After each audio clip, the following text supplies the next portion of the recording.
Salut à toi et bienvenue dans cette nouvelle vidéo. Aujourd'hui on va parler des Kodak Portra. Pourquoi des Kodak Portra? Parce que c'est une famille de pellicules couleur de la marque Kodak qui existe en 160, 400 et 800 ISO. C'est une pellicule couleur avec un grain extrêmement fin, sûrement le grain le plus spectaculaire du monde. C'est ce que dit Kodak. A la base, la Kodak Portra, elle était disponible en VC pour Vivid Color et en NC pour Neutral Color. À partir de 2010-2011, Kodak a décidé de faire la New Portra. C'est pour ça que sur l'emballage, tu verras marqué New Portra. Ça veut dire que c'est après 2010-2011. Si tu as des Kodak Portra avant, tu auras marqué NC ou VC sur l'emballage de ta pellicule.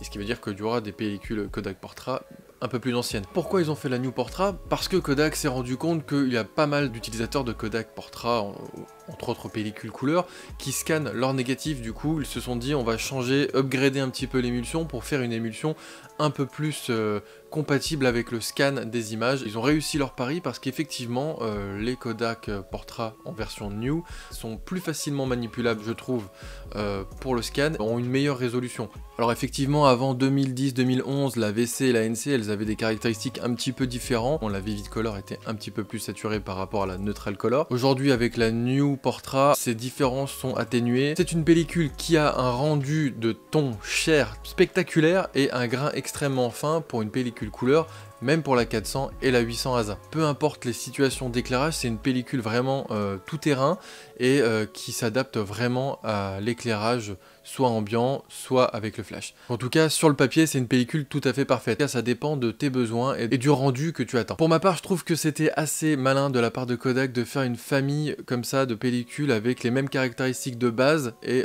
déclinées en plusieurs ASA. Après, voilà, moi je trouve que la 800 ASA en 35 mm, elle est pas folle.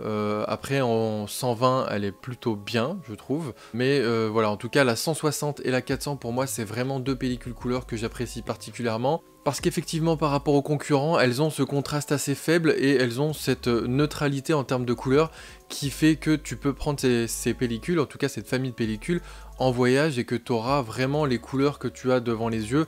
Tu n'auras pas des bleus très saturés, des rouges très saturés. Après, si c'est ce que tu veux, il y a d'autres marques de pellicules qui font ça très bien. Les portraits, c'est plus, on va dire, des photos qui seront plus facilement retouchables après parce que tu as une photo beaucoup plus brute et beaucoup plus neutre à la base. Même si tu retouches pas tes photos, ce qui est mon cas, bah du coup, ça reste des pellicules qui sont très neutres et qui représentent bien ce que tu as vraiment vu et avec les vraies lumières. Voilà, donc c'est vraiment une pellicule que j'apprécie particulièrement. Je te mets ici différents exemples de photos prises avec la Kodak Portra 160 et 400 et un tout petit peu de 800 parce que c'est vraiment pas celle que j'utilise le plus.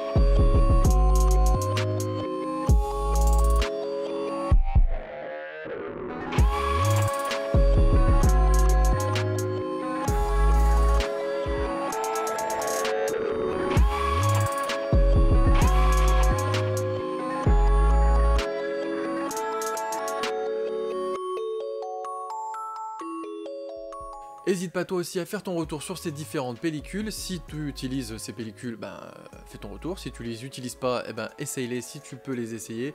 Fais ton retour sur d'autres pellicules que tu as essayé. On se retrouve très vite pour une prochaine vidéo photographie argentique ou numérique. Tu connais le principe. D'ici là, sors faire des photos, essaie une multitude de pellicules, fais ton retour.